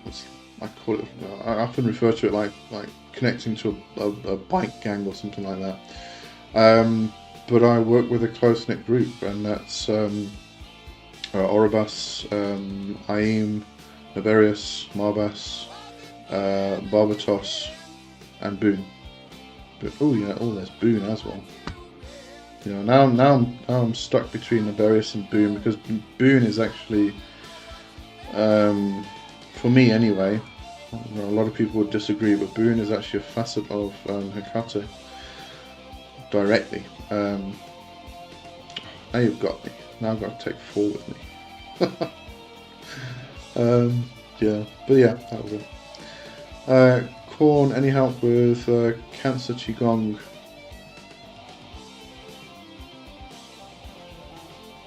Don't know any particular Qigong specifically for Cancer. It's really about movement of energy through the whole system. But I'm sure there is something that's direct, but I'm not sure. Don't know Qigong quite that well, actually. Worth a shot. Yeah, it is worth a shot. The thing is, after you go for the operation, you're not going to want to move for a while, obviously. But if you can do some energy work to just get things circulating through the body, do a meditation where you're doing the heavenly circuit, for instance, moving the energy from the perineum up over around the back, along the spine, over the head and to the top lip, and then touch the tip of the tongue to the top, behind the top teeth, and it kind of connects the circuit, and then the energy flows down the front, back down to the perineum. Keep that circuit flowing and just let that energy flow. It's one way of keeping that energy moving, and it'll probably help the healing process a lot along as well. And then when you can, when you're on your feet again, I would definitely recommend doing Qigong. Just slow at first. You don't need to get crazy into it. Just a couple movements that are easy to do, and get the energy flowing properly. As above, so below, Mr. Crowley, did you talk to the dead? What song is that from? I can't remember. now. No, let me know. Kerry Lee, do you get tingling in your hands? I don't have anything. I don't experience energy, feeling of energy, and it really irritates the shit out of me. Because when I do healing on a person, Reiki specifically, they tell me that my hands are incredibly hot, and I feel all this heat going through, and my hands are like burning and everything else, but I don't feel it. It's bloody irritating. But yeah, I know it's something that people usually feel, tingling or a hot hands. My hands do get hot, quite often hot. But yeah, no, I have difficulty physically feeling energy. I have to gain a boatload of energy in order before I can actually start physically feeling it. So yeah. Oh, as we've spoken about Aussie. Oh, okay, Mr. Crowley just played. Oh, it did it. Yes, yeah, I'm listening in the background. Right. Oh, right, there you go. Okay. Sammy, surprising you didn't mention any that work in money and charisma. Oh, you mentioned it. Yeah, Boone. I work with Boone in two aspects actually. One is for monetary things, but also as a gatekeeper for when I open gates. Sometimes I ask Boone to just stand guard, specifically in necromancy for the dead.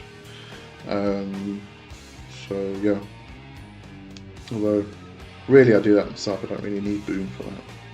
So, but I like Boone. I love Boone. Mimalek, I must say today is brimming with energy in this Covenstead. It is. It's really cool. I'm enjoying it. It's just messages flowing. It's lovely. I love it. First time I feel so much energy from so many people here.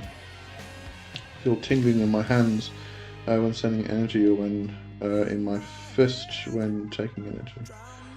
Yeah, a lot of people actually do get the physical sensation. I just don't. As I say, I need to raise a lot of energy before I can actually feel it. Or actually, put it that another way, I need to vibrate rather intensely. Which sounds kind of dirty, but anyway. As also the favourite Aussie song, Old Man Had Me Addicted to his music at 5 years old. Cool. Cornet Tracy, it will help you a lot, so will a medicine man with a sweat lodge. Qigong and Nigong work. Yeah.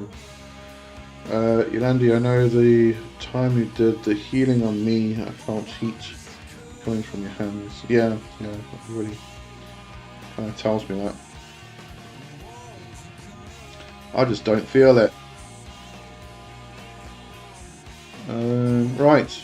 Well, that was a good chat tonight. That went on for an hour and 40 minutes with no stops. Now we'll go stop. Let's see what happened over here.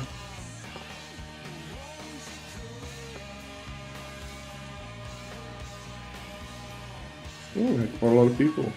Went up to 21 people in at one time today. Lovely. And Andrea's here. Hello, Andrea. Thanks for joining.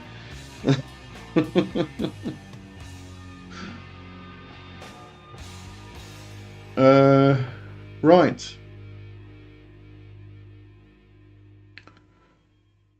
So, what are we talking about now? We're saying hello to Yolanda said was missing you. We all miss you. Every time you're not here, we miss you.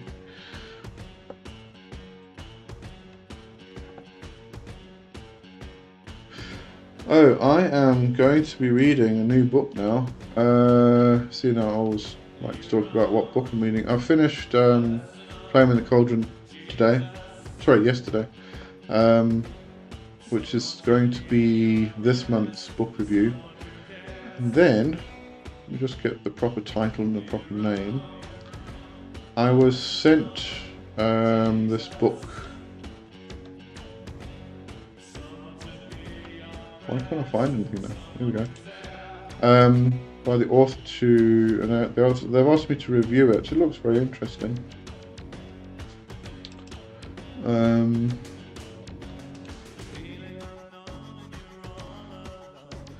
It is called Modern Demonolatry, Gracia Without Tears by W. Adam Mandelbaum.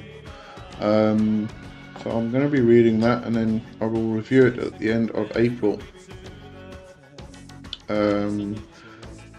Unfortunately, I would have loved to have gotten a hold of a physical copy of this, because it's been published by Miskatonic Books, and they always have these beautiful hardcover books. But unfortunately, our postal service in South Africa is up to shit, and there was a risk that it might end up in the postal system, which would probably get lost. Sorry, Kerry said, asked who sent it. It's the author is W. Adam Mandelbaum. There you go. New book on Miskatonic.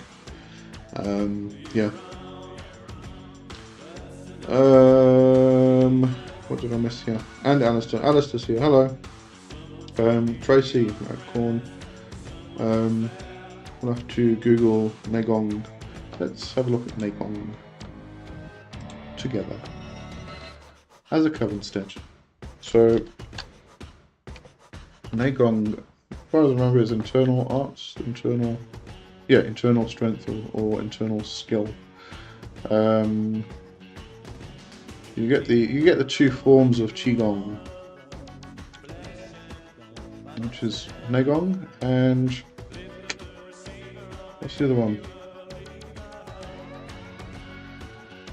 I know somebody's going to tell me in the chat. Oh, Negong and Weigong, if I remember correctly.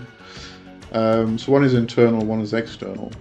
So like Weigong, if I've got the name right. Wait, let's have a look at.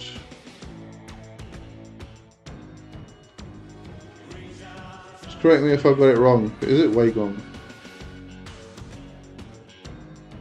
Anyway, the one is internal, so it's kind of slow, internal movements of energy within the body, within the energy system, and things like that.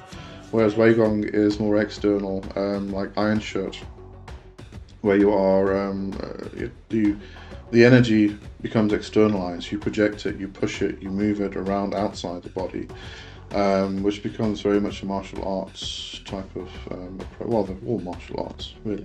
But it's the idea of the externalization of the energy, which gets very interesting when you actually apply it to a fighting system, because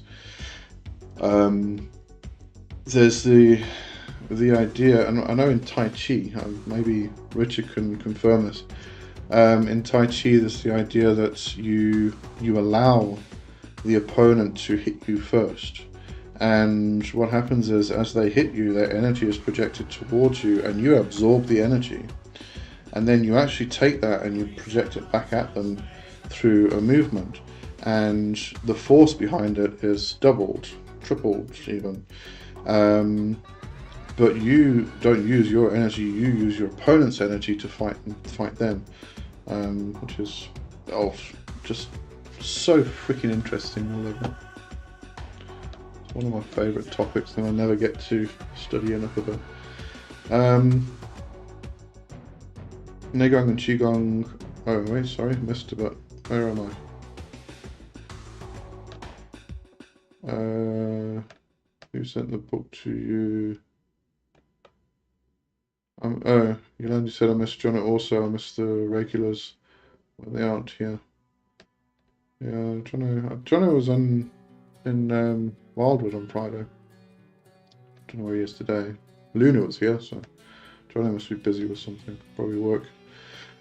Yolandi Courier. The problem is it comes from overseas, and they did say that they send it through the US Postal Service. So if it goes through US Postal Service, it's probably going to go through the South African Postal Service. And even if it starts in the US with the courier, I've had it before. When I got some books, my own books, sent to me from Lulu, it started with, it's like courier, begins with an A. I can't remember. But it started with a courier, and then it ended up in the SA postal system. So I don't know how half of that stuff works. But it's too much of a risk. You know, it's a $50 book. I don't want them to waste that kind of money and then it just gets lost in the post.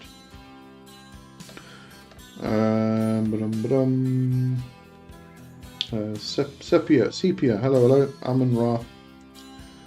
Cool. Neigong and Qigong are practiced together. Yeah, Qigong is the encompassing aspect of the whole thing, because Qi means life force, energy.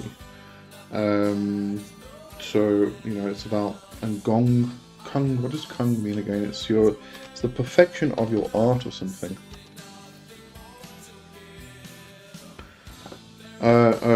Richard did say yes, that is the best way to use your opponent's energy against them. Yeah, I love the way that goes.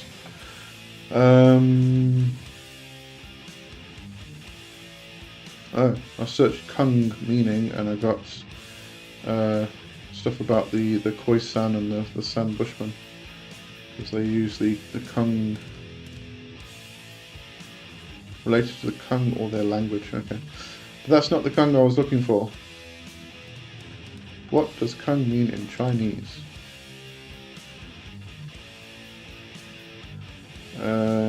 Palace, temple, castration. Oh my goodness, or corporeal punishment. That's definitely not what I remember. Anyway, yeah. Anyway, let's get back to this. I missed something. Where are we? Ezra Soda. Lee, when making energy balls, is it normal to actually feel it as it expands, or am I just delusional? I get the tingling usually, but I get the tingling usually, but as I'm working with it lately, it has actually felt like a ball. Oh yes, yeah. No, if you're building up an energy ball between your hands, you get to the point where it kind of like you push and you feel the tension, the resistance, and if you keep building, keep pushing more energy into it, it's going to keep expanding and it's going to push your hands apart. That reminds me, I was supposed to send an exercise to one of my students and I forgot. Sorry, I'm just going to look a note quickly. Thanks for the reminder. I'm pretty sure I've made this note like 20 times and I keep forgetting.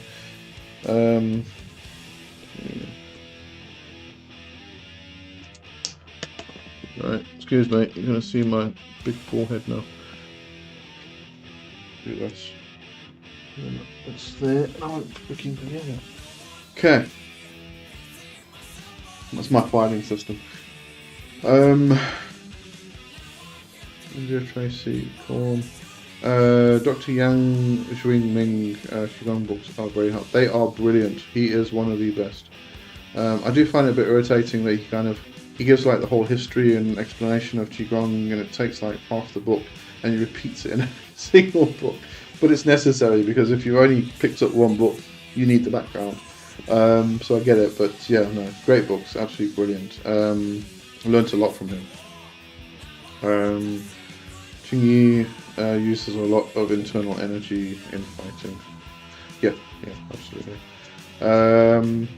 Yolandi, or let them hit you first so that you can get good and proper angry. Well, that's the thing, you don't need to get angry. You just need to take their energy and throw it back at them with more force, and it knocks them out first try. Yeah. Yolandi claims self-defense. Oh, no, Rev Richards thingy.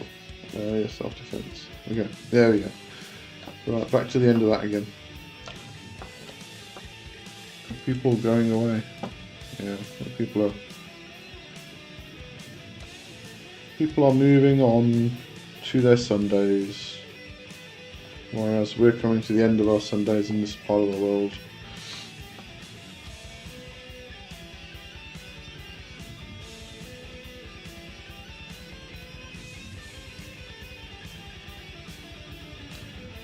It's weird because the screen I've got here shows that we haven't even started. It shows the timer on hour 52, but It's still got the oh, it's still the thumbnail. That's weird. What's going on there? Anyway. Kaylee, I love this chat. I do as well. I want to carry on. So, come on, carry on with the chat. Let's go. What else am I reading?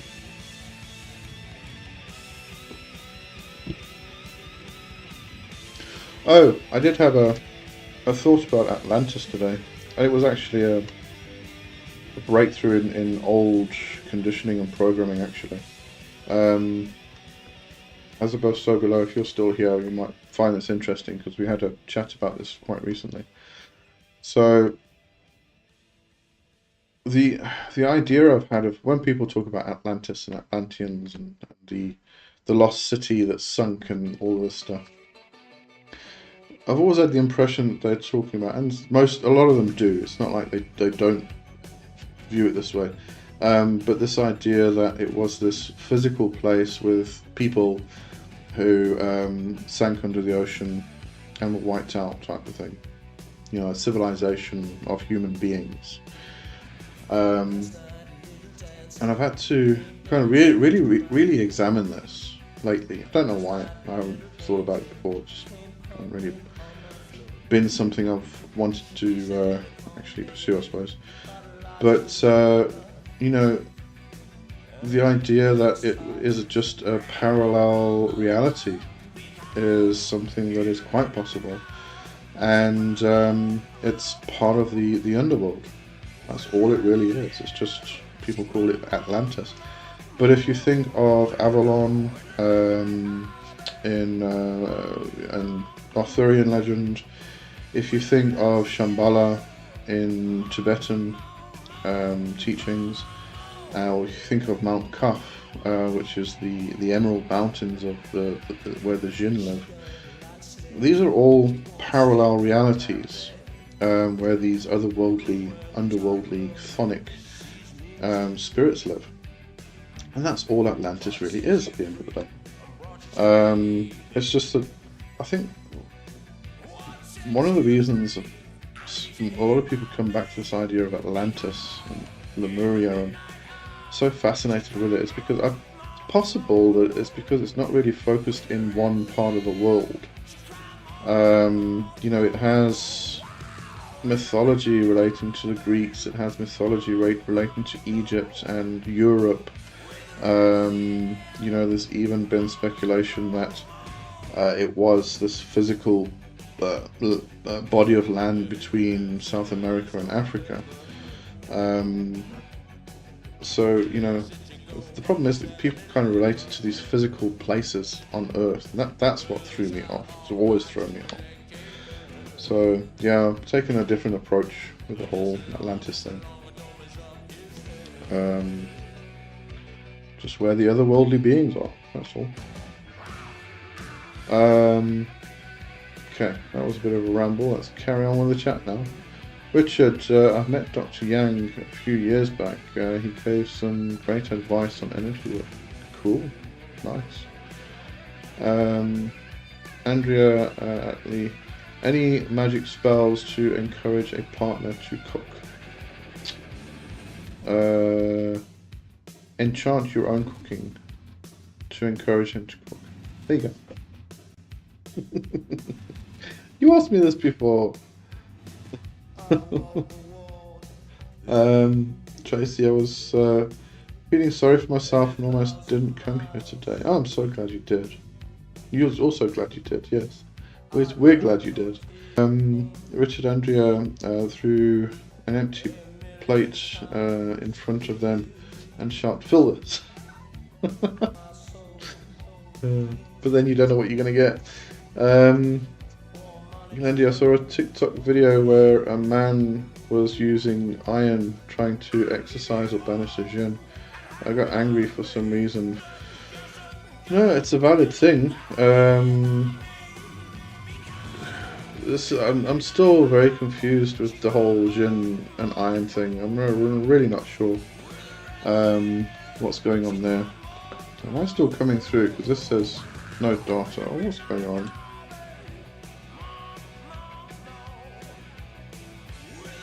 Right.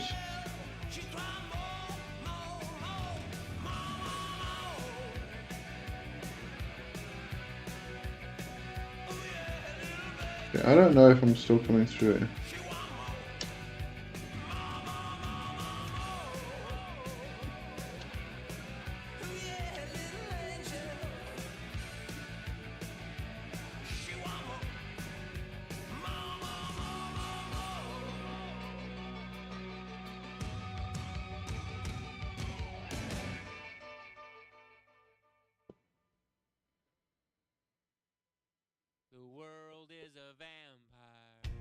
Oh, I'm still here. Okay. Alright. Yeah, it's weird shit going on there. It said no data and now it's got error. But it still says I'm streaming. Alright. Oh yeah, I'm very confused about the iron gin thing. We were actually talking about this when we were talking about the Fae and the aversion to iron. And scholars have actually found that the Fae, it's not specifically that they're allergic to or afraid of iron. It's actually blades and pointy things like nails and things like that. But, you know, we're actually talking about this, that there's not all Fae that are allergic to iron. And, you know, if you look at humans, certain humans are allergic to various things. Some humans are allergic to garlic. Some humans are allergic to, well, I mean, I can't wear metal on my skin. I get a rash. If it's gold or silver, I don't can't afford gold, silver. I'm not really interested in buying gold and silver jewelry, but if it's stainless steel, iron, all of those kind of ferrous metals, I think they call them, I get a rash. I'm allergic to it. So, you know, and I'm not Fae, I don't think, as far as I know. But yeah, so I mean, humans are allergic to various things, so it only stands to reason that the Fae are allergic to various things, and one of those things would be iron. It's just that somebody kind of latched onto this idea. So, I don't know. Kerry, Edgar Case on Atlantis, you may be onto something there. This is the difficulty and the problem. I mean, this is the whole thing with Zachariah Sitchin and the Anunnaki coming from outer space and from Planet 9 and all of this stuff. You know, the same thing with Edgar Case in Atlantis. Edgar Case was amazing. He did some incredible work. But it seemed like it got to a point where it then started going into fantasy. It's almost like the ego gets hit with this huge big influx of energy and kind of goes, oh, I'm going to ride this way. And Zachariah Sitchin did a very similar thing. He wrote some, apparently, I didn't read his earlier stuff, but apparently he wrote some very interesting things about Sumeria. And the history and the law and things like that. But at the same time, he was writing fiction about the Anunnaki being aliens. And his publishers were saying, you know, well, you're selling loads and loads of these fiction books, but none of these other ones. Why don't you just bring them together so you can make more money? And he did. And then we got like the whole freaking series about 12 planets or whatever it was. Which is just a load of fiction. And the ego just went, go on a ride, I need to make money. It's really sad. But Edgar Cayce seemed to have gone in the same direction with Atlantis. Originally, amazing, brilliant healing work and stuff like that, and then just took a nosedive. But I don't know. I don't really know about this whole... That's my idea behind Atlantis. I don't know. I just call it the underworld. It's easier that way. Andrea, I shall try this tonight. Good stuff, yes. Yeah, just put a plate in front of him. He might fill it with chocolate biscuits, but that's okay. Yolandi, burn your food every time. But then it becomes takeaway. That's a different story. Tracy at Yolandi are the Fae. Oh, we've just spoken about yeah, the Fae being allergic to iron. No, not Fae. You're still here. You're still coming through. Really. Okay, alright. I don't understand why I got angry. I don't know Jin very well. For some reason, I just got emotional about it. Probably because they are spirits that some of us work with. But at the same time, you have to also remember, especially when it comes to entities like Jin, like Fae, some of them are nasty. You know, this is a race of beings which is complex. We may talk about working with the Goetia spirits, and they're often referred to as being Jinn. Some people refer to them as being Nephilim. So it's quite possible that the Nephilim and the Jinn are somehow related. It's quite possible that the Jinn and the Fae are somehow related. You know, they may be the same otherworldly entities, but they're just from different regions of the world, and therefore they behave differently, but they're the same similar type of entity. But they are complex. They have commerce, they have religion, they have families, they have children, they live and they die just like we do. And some of them work well with humans, some of them can't stand humans, they want to kill them.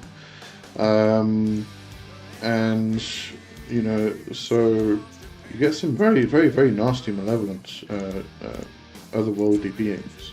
Don't get me wrong. So yes, some people will want to protect themselves against the Jinn and against the Fae. At the same time, if you know how to work with them and you know what proper etiquette is to work with them, then they can be very beneficial. Again, with some of them, that's very tricky. So it's a bit of a slippery slope when it comes to those entities. But you know, I love my Goetia spirits. I absolutely love them. There's a few here and there that I wouldn't call upon. I don't like them. Find them nasty.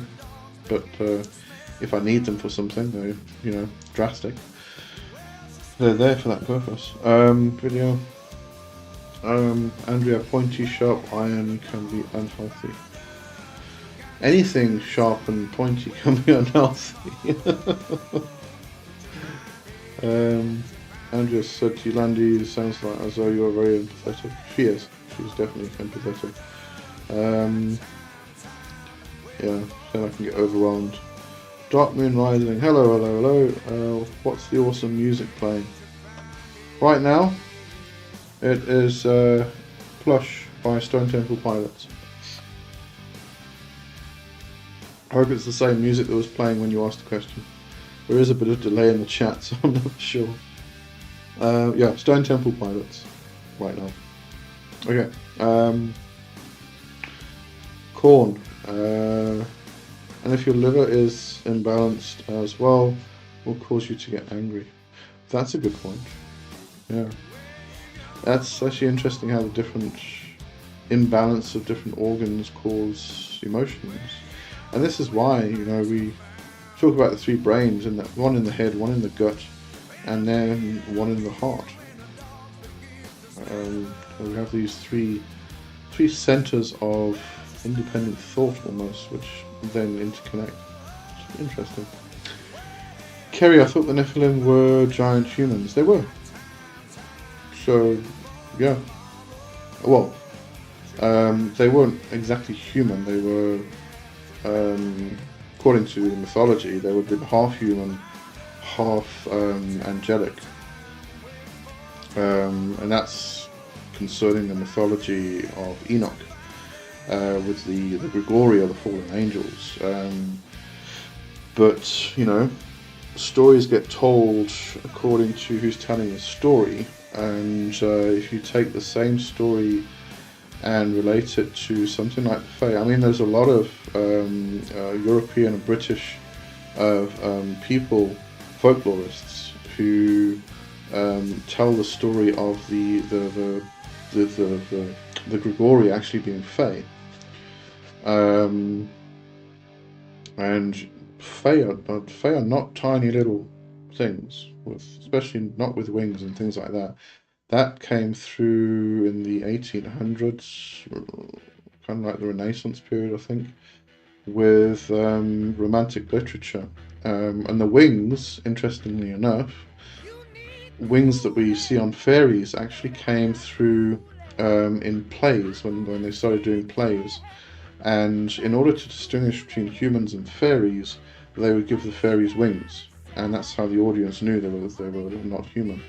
And that's where the wings came from. The animal features like the pointy ears came from the Christian idea that they were demonic, and the Christians would give these ancient gods who became demonized these half animal, half human figures to make them ugly and horrible, and therefore the Fae got the pointy ears like donkey's ears. So all these things started to bleed in through literature, through arts, and through Christian interpretation and stuff, which we kind of brought through with us. But none of it's when you actually interact with the spirits themselves. I mean, when I interact with them, they're just like forces of energy, really. I don't see any kind of form. I haven't, anyway, up to now at this point. But people who do see them, who have the sight, just they're usually giants. They're usually humanoid shape, can be human height. They might be dwarfish, but definitely not these tiny little things. And interestingly enough, a lot of the lore actually speaks about them interacting with humans in the human world. So we could have all interacted with Fae and never even known it. You know, they could have been walking next to us in the mall, but they dress up as humans. I have had the occasional thing where I've kind of looked at a person and their face changes all of a sudden and changes back. And I've always thought they were, years ago, before I really got into all this stuff, I always thought they were aliens. Now I kind of realise they're probably Fae, that were just driving their car, ordering takeaway. That's where I remember one of them. There was a couple actually. Both of their faces shifted and changed and came back again. So that's when I was working at Pizza Hut. So they came in to order pizza. Yep, why not? So yeah, the law is incredibly interesting. Also, I love the topic.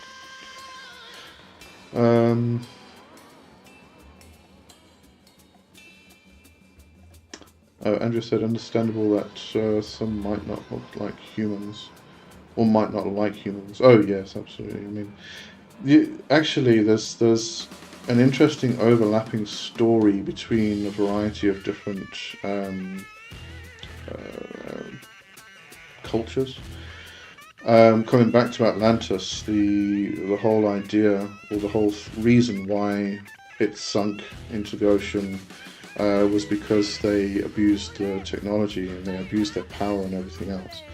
The story behind the Jinn, which kind of overlaps with the Hebrew, Christian tale of Adam, the creation of man, is that the Jinn were the custodians of the Earth, of the planet, and they kind of, through abuse, through war, through greed, they abused their power and they screwed things up.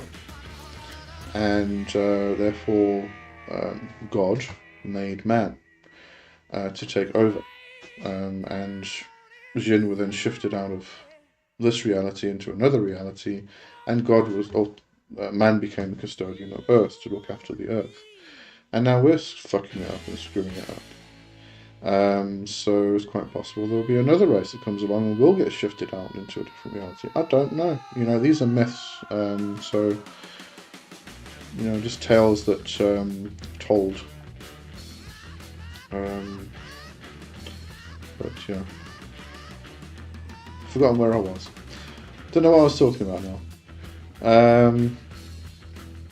Oh yes, they don't like humans.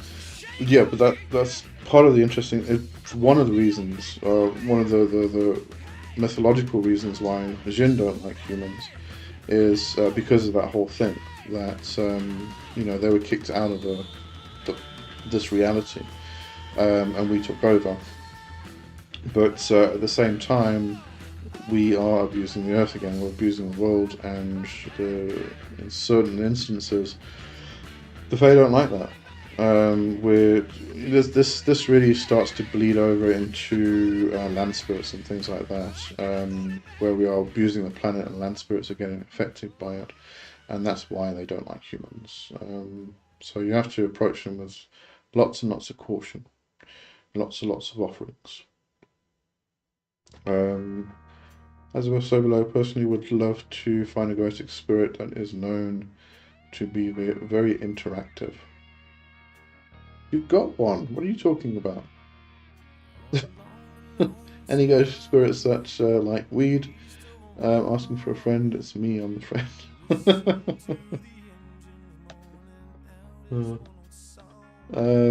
Corn, your liver is the commander and controls all your emotions, while the brain is the computer and main king. Yes, yeah, I can see that.